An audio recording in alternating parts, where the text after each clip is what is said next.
Bonjour à tous. Si vous regardez attentivement votre écran, vous trouverez quelque chose de changé.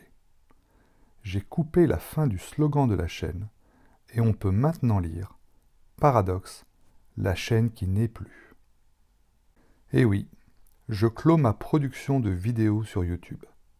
Mais je ne peux pas en finir sans une petite synthèse sur ces 18 mois d'existence et ces 49 épisodes. Je dis 49 en incluant celui-ci. Et c'est en soi un paradoxe, puisqu'il faudrait que cette vidéo fasse une synthèse de cette vidéo, puis une synthèse de la synthèse de cette vidéo.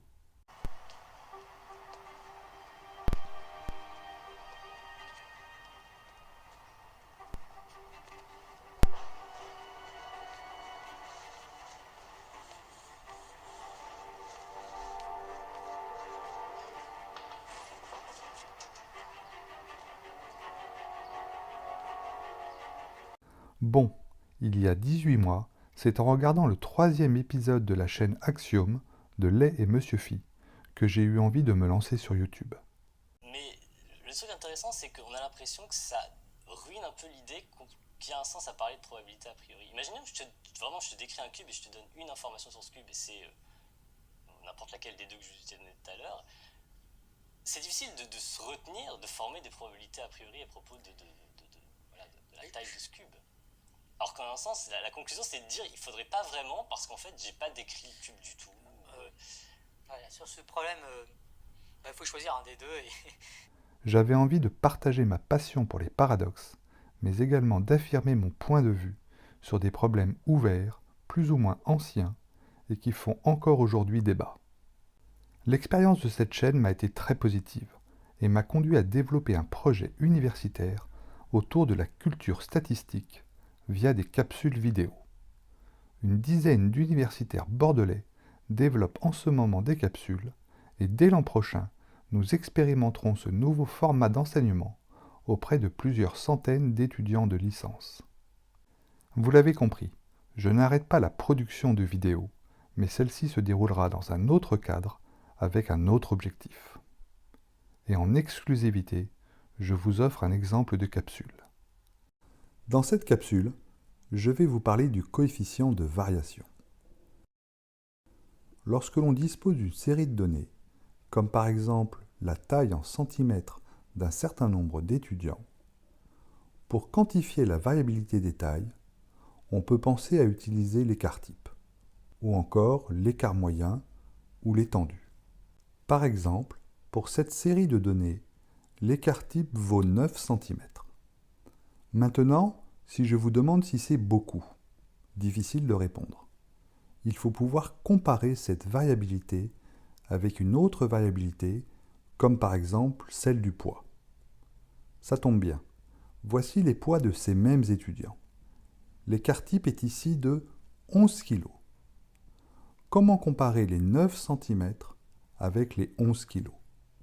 Ces quantités ne portent pas sur les mêmes choses et ne sont même pas dans les mêmes unités de mesure.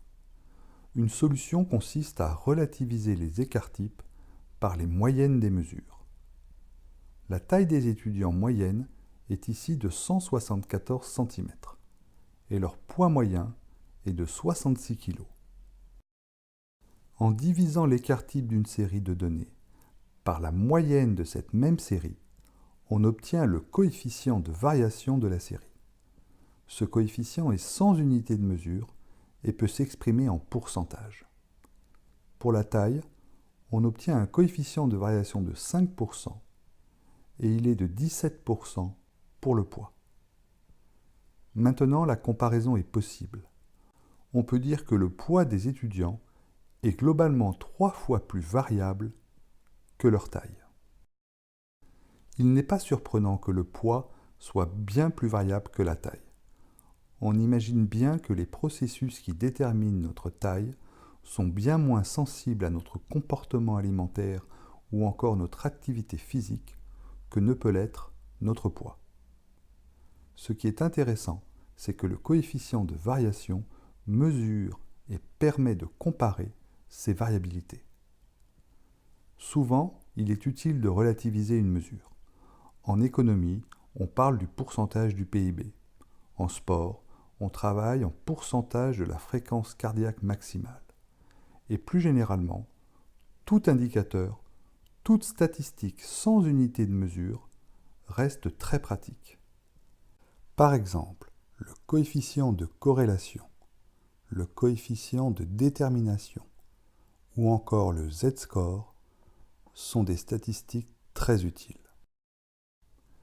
Pour finir cette capsule sur le coefficient de variation, regardons quelques instants ce qui se passe si on divise maintenant la moyenne par l'écart type. Il semble difficile d'interpréter cette statistique. Pourtant, cet indice est très utilisé pour dimensionner une expérimentation en termes de nombre de sujets. Dans ce cadre, la division de l'évolution moyenne attendue par l'écart type attendu s'appelle la taille d'effet, ou en anglais, l'effect size.